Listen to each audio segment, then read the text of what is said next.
Hello everyone. This video is going to help you with some techniques to analyze the employment data.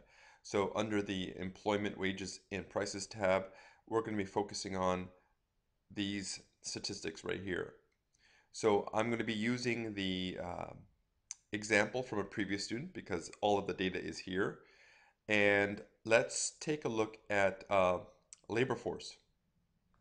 Now, what you see here is the pool of labor a country has to work with.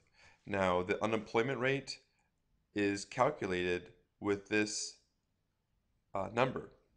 And you could see here, the United States has, about 150 million people in its labor force. Now, the thing that I want to also take into account is I want you to look at the labor force change. This is the growth of the labor force. And the reason why this number is important is because it tells you how quickly the pool of labor is growing or shrinking in a country.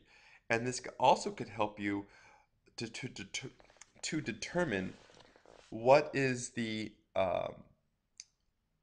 minimum number of jobs an economy needs to create to accommodate a growing labor force. So for example, let's look at the average. The average labor force is 100 and call it 150 million people in the United States. And the average growth in the labor force is 0.78. So what I can do is I could take 0.78 and multiply it by the labor force, and I get 1,174,620 workers. That's for an entire year.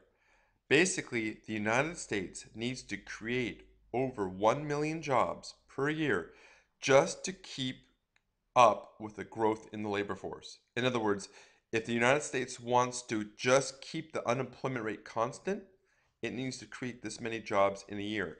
Now, most of the time, job statistics is reported monthly. So let's divide this number by 12.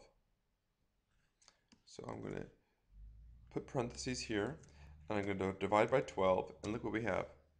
Basically, the United States needs to create about 100,000 jobs per month in order to keep the unemployment rate from rising. If the United States wants to get the unemployment rate to drop, it's got to have job growth in excess of 100,000. Now, personally, I think this number is a little bit low for the United States. The reason being is that the average percentage here is basically taken over a 10-year period. And you could see that the labor force shrank for the first time in a long time in 2009, which is affecting this average. I would probably use somewhere between 1.12 and 1.4 for the United States. So look what happens if we do that. If I take 1.12,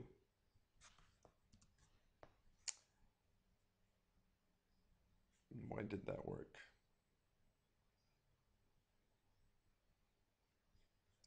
Let me uh, take out this formatting here, clear formats.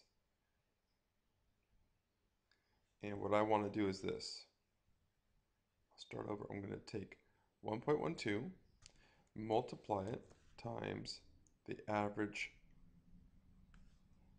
here. And let me just put the, that's basically more to my liking.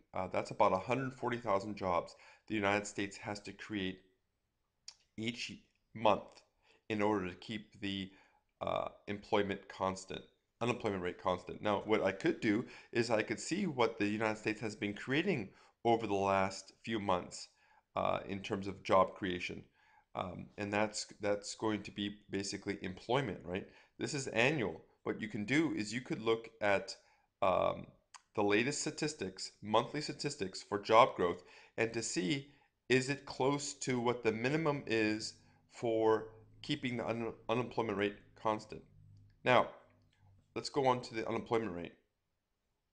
Here we have the unemployment rate, and you can see the unemployment rate average for the United States over this time frame is about 6.12. Notice how it's heavily influenced by the big spike in unemployment rate in the last in here 2009 and 2010. Now, the question is this average unemployment rate, is this the lowest the United States could expect? Is it high? Is it, is it considered to be a healthy unemployment rate? Well, one thing you can do is you can compare your nation's current unemployment rate to what is considered to be the best unemployment rate. Now, what is the best unemployment rate? Well, there's a term that's called NAIRU, non-accelerating inflation rate of unemployment, NAIRU. Now that stands for the non-accelerating inflation rate of unemployment. The theory is this: if the unemployment rate falls too low, it could spark a big increase in wages, which could spark higher consumer inflation, right here, consumer inflation. So what nations want is the unemployment rate to fall as low as it can without causing inflation. And that's what the NAIRU is. It's the lowest the unemployment rate can go without causing inflation. Now, what I've done for you is in this email that includes the link to this video, I also gave you a link to an OECD study that estimates the NAIRU for each country. And what you can do is compare that rate to what you see right here to see if your unemployment rate is above or below that official rate, which is considered to be the best the unemployment rate a nation can have. So these are two ways for you to compare or analyze employment data. Okay, that's it for now.